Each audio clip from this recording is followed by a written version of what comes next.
আসসালামু আলাইকুম। আমি সোহেল রানা, উপসহকারী কৃষি অফিসার, সদর ময়মনসিংহ এবং চর ঈশ্বরদী ইউনিয়নের চর ঈশ্বরদী ব্লকের দায়িত্বে আছি এবং আমরা এখন কৃষক হবিবার জমিতে দাঁড়িয়ে আছি। এই জমিটিতে আমরা পরিদর্শন করে একটি রোগের লক্ষণ বা উপস্থিতি আমরা দেখতে পাচ্ছি, সেটি হচ্ছে ব্লাস্ট রোগের, যেটা হলো পাতা ব্লাস্ট রোগের লক্ষণ দেখতে পাচ্ছি।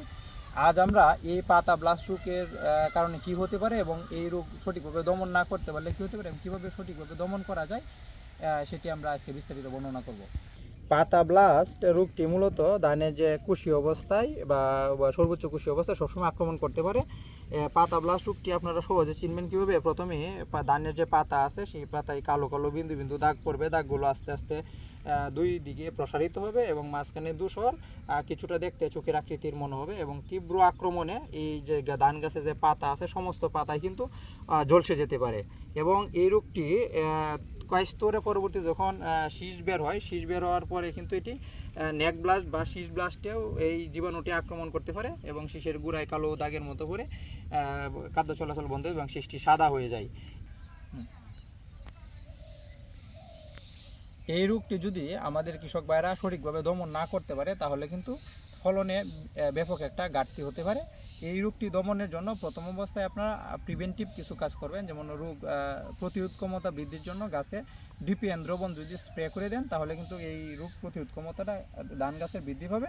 সেই ক্ষেত্রে ডিপিএন দ্রবণটা সহজে তৈরি করার পদ্ধতি হচ্ছে 10 লিটার পানিতে 60 গ্রাম মিউরেট অফ পটাশ সার দিবেন, আর 30 গ্রাম হচ্ছে সালফার 80%, বাজার থেকে যে সালফারটা পাওয়া যায় সেই সালফার 80%, আর হচ্ছে 3 গ্রাম হচ্ছে সিলেটের জিঙ্ক অথবা জিঙ্ক সার একসাথে 10 লিটার পানিতে ভালোভাবে মিশ্রণ করে সেই মিশ্রণটা 5% জমিতে যে ধান গাছ আছে সেই ধান গাছগুলো ভালোভাবে ভিজিয়ে দিলে কিন্তু এই রোগের প্রাদুর্ভাবটা কিছুটা কমে যাবে এবং গাছ তার আপনাভাবে সেই রোগ প্রতিরোধ ক্ষমতা বেড়ে যাবে। এছাড়াও যদি কায়স্তর অবস্থায় এবং বা তরু অবস্থায় এই রোগের উপস্থিতি পাতা ব্লাস্ট দেখা যায় তাহলে কিন্তু নেক ব্লাস্ট হওয়ার সম্ভাবনা খুব বেশি থাকে।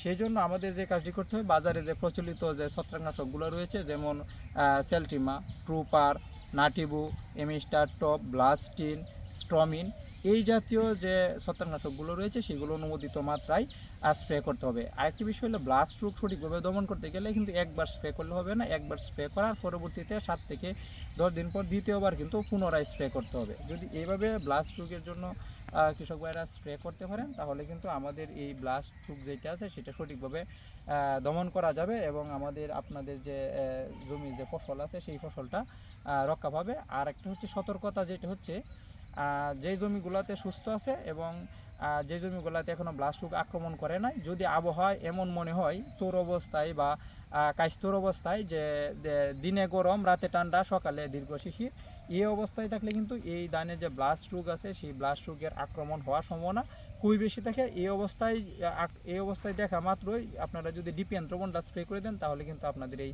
জমিগুলোতে ব্লাস্ট রোগ হওয়ার সম্ভাবনা অনেকটাই কমে যাবে। আশা করছি আমাদের এই তথ্য থেকে বর্তমান সময়ে যেসব ভাইয়েরা কৃষিকাজের সাথে জড়িত বা ধান চাষের সাথে জড়িত তারা যদি এই পদক্ষেপগুলো গ্রহণ করেন তাহলে কিন্তু তাদের জমিতে এই ব্লাস্ট রোগটা হবে না এবং হলেও তারা এটা সহজভাবেই এই ব্লাস্ট রোগটা দমন করতে পারবে এবং আশা করছি সবারই উপকৃত হবে। ধন্যবাদ সবাইকে।